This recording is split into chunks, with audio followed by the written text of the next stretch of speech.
I point. Mary Ann. Do it, you son of a bitch! No! No! Homefront is a funny series, really, because the first one I thought had some interesting ideas with its alternative history, and I mean it was a series which it sold quite a lot actually. It made a decent amount of money, so much so that Deep Silver kind of picked it up in the big THQ fire sale of 2013 I think at this stage. But regardless of all those past facts, Mick Fraser, you have been playing Homefront: The Revolution, the sequel to the original Homefront, and I believe it's quite a bit different. Yeah, it's quite a bit different. Would you like me to elaborate on that? I would love for you to elaborate on that, yeah. Or we can, I mean, if we want to end the video here at that, keep them guessing. It's quite how is it different? Anyway, it's open world for a start. Okay. And it's not as good. I'm going to get that in right away. But right, okay. But yeah, it's open world, so that's the great big change. The main change is that it's gone from I think it was sort of a mission by mission structure. I can barely remember. And now it's open world. Now it's Far Cry type. Liberate this zone and help these guys out with side quests.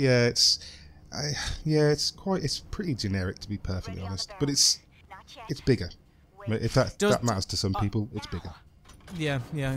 But does the story kind of continue on from the first one, or is it that kind of same? America has been taken over by whether it be the Russians or the Koreans, right? Okay, and as the Americans, you're trying to kind of rise up against this kind of force, I suppose. Yeah, it's all freedom and very American, but yeah. What's the story like, or just the characterization, voice acting? Is there anything in here that's even a slight bit enjoyable? Well, yeah. The storyline is okay. The concept is pretty good. America on its knees, but we've seen that already recently this year with The Division, which did it a little bit better. So it's that kind of thing. The America's on its knees. The American people are rising up. It's very patriotic if you're an American, but for everybody else, it's a little bit like, well, we've seen it all before. It's that kind of thing. I mean, it sort of follows on from the story. I don't recognise the character names and stuff, so I don't think it's a direct continuation. I might be wrong on that, but it's definitely follows on from the events of the first Homefront. Right. I think it's a couple of years later, and we're in Philadelphia, and you play this young guy called Ethan Brady who can't fucking speak even when someone's threatening to rip his nipples off. That actually happens as well. Really? Yeah. Oh, I'm intrigued. I want to play this game, I think.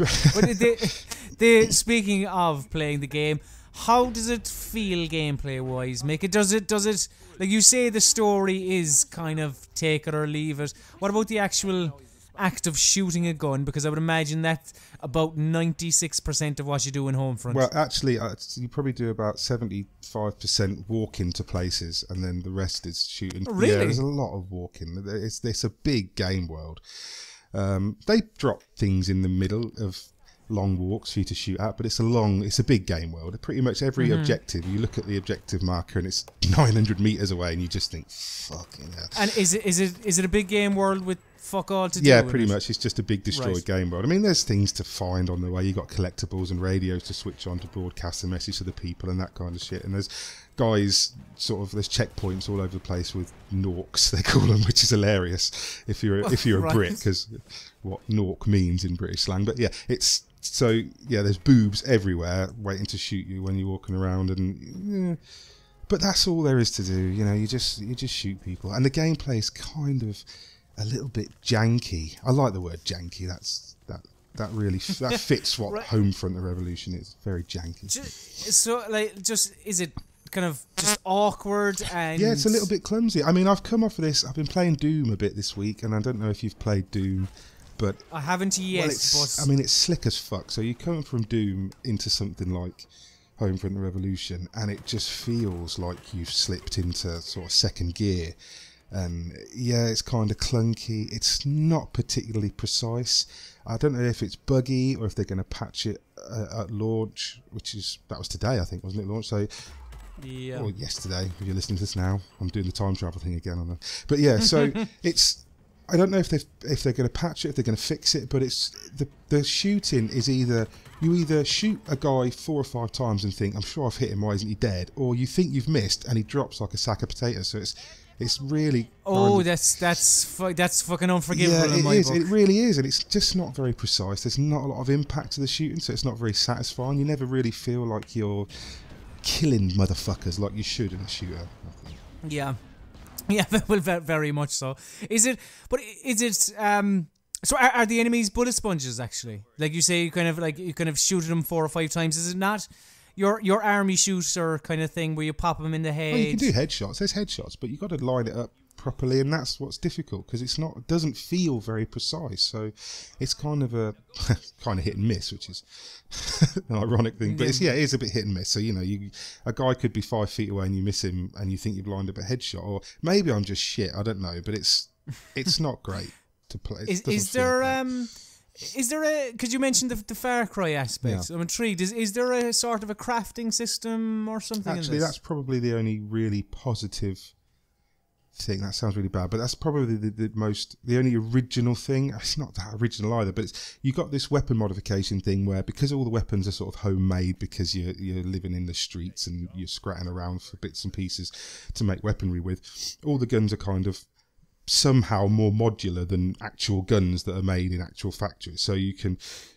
if you're carrying around bits and pieces of guns, and if you press up on the D-pad, you can swap out your scopes or your underbarrel attachments, or you can stick a suppressor on it, or you can turn a pistol into a submachine gun somehow, or you can turn a assault rifle into a mini rocket launcher, which is kind of cool to be able to do that on the fly. But it's sort of a bit late to the party in terms of, like, everything else is a bit shit, and then they've put this in, which is really good. And in a better game, you'd say this is a really good system.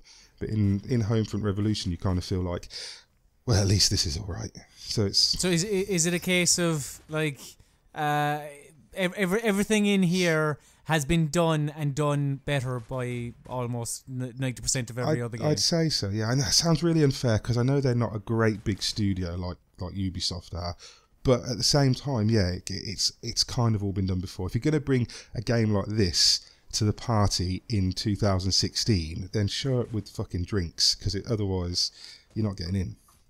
Yeah, I think that's as good a place as any to round up this chat on Homefront the Revolution. If you would like to donate a couple of dollars to our Patreon, you can do so at patreon.com/GodisaGeek.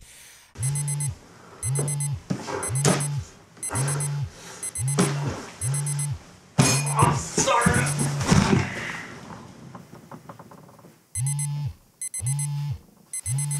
Should have backed the GodisaGeek Patreon.